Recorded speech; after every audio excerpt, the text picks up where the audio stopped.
Telangana PCC chief పోస్ట్ను BCK ఇచ్చేందుకు Congress high command మొగ్గు చూపుతున్నట్టు తెలిసింది.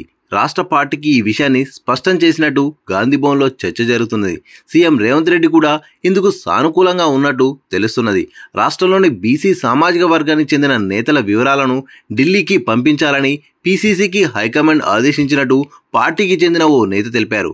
కాగా ఈ నెల 27తో ప్రస్తుత పీసీసీ అధ్యక్షుడు రేవంత్ రెడ్డి 3 ఏళ్ల పదవీకాలం పూర్తి కానుంది.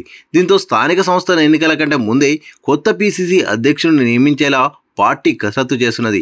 పీసీసీ చీఫ్తో పాటు వర్కింగ్ ప్రెసిడెంట్ నియామకాలు కూడా ఒకేసారి జరుగుతాయని గాంధీభవన్ వర్గాలు తెలిపాయి. ఇక బీసీ సామాజిక వర్గం నుండి మంత్రి పొన్నం ప్రభాకర్, ఎమ్మెల్సీ మహేష్ కుమార్ గౌడ్, మాజీ ఎంపీ మధు యాష్కి, ఎంపీ సురేష్ షెట్కర్లు పోటీ పడుతున్నట్టు సమాచారం. వీరిలో నుంచి ఒకరిని పీసీసీ అధ్యక్షుడిగా ఏఐసీసీ ప్రకటించే ఛాన్స్ ఉందని పార్టీ వర్గాలు పేర్కొన్నాయి.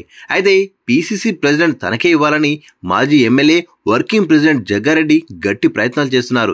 ఎస్సీ సామాజిక వర్గం నుండి ఏఐసీసీ కార్యదర్శి సంపత్ కుమార్, నాగర్ కర్నూలు ఎంపీ మల్లు రవి కూడా ట్రై చేస్తున్నారు. అయితే పీసీసీ అధ్యక్షుడి పదవి కోసం ప్రయత్నం చేస్తున్న నేతలంతా సీఎం రేవంత్ రెడ్డికి అతి సన్నిహితమైన వ్యక్తులే. సీఎం కూడా నమ్మకంతో వర్క్ చేసే నేతనే పీసీసీ పదవిలో కూర్చోబెట్టే అవకాశం ఉన్నదని పార్టీలో చర్చ జరుగుతుంది. రెడ్డి వర్గం నుండి కూడా చాలా మంది నేతలు రేసులో ఉన్నప్పటికీ సీఎం పదవి రెడ్డి సామాజిక వర్గానికి చెందిన నేతకే ఇవ్వడం వల్ల పీసీసీ ఖచ్చితంగా బీసీకే వస్తుందని నేతలను ఓ అభిప్రాయం ఉంది.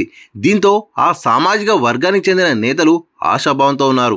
మరోవైపు ప్రస్తుత పీసీసీ రేవంత్ రెడ్డి నాయకత్వంలో తెలంగాణలో కాంగ్రెస్ పవర్లోకి వచ్చిందని హైకమాండ్ బలంగా విశ్వసిస్తున్నది. లోక్సభలోనూ కాంగ్రెస్ కు మంచి ఫలితాలే వచ్చాయని ఏఐసీసీ భావిస్తున్నది. సీఎం రేవంత్ కు హైకమాండ్ వద్ద మంచి మార్కులున్నాయి.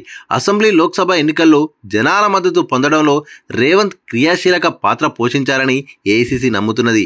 దీంతో పీసీసీ అధ్యక్షుడిని కంటిన్యూ చేస్తే ఎలా ఉంటుంది అనే అంశంపై కూడా పార్టీ ఆలోచిస్తున్నది. గతంలో పీసీసీ అధ్యక్షుడిగా ఉత్తమ్ కుమార్ రెడ్డి దాదాపు 7 ఏళ్లు పనిచేశారని కొందరు నేతలు గుర్తు చేశారు. పార్టీని పవర్లోకి తీసుకొచ్చిన రేవంత్ను మరో టర్మ్ వరకు కొనసాగించే అవకాశం కూడా ఉన్నదని ఆయన అంచనాలు చెప్తున్నారు. ఇక మరికొద్ది రోజుల్లో లోకల్ బాడీ ఎన్నికలున్నాయి. ఇలాంటి సమయంలో పీసీసీ అధ్యక్షుడిగా రేవంత్ రెడ్డి ఉంటేనే మేలనే చర్చ కూడా పార్టీలో ఉన్నది. అయితే హైకమాండ్ ఏ నిర్ణయం తీసుకుంటుందనేది ఉత్కంఠగా మారింది.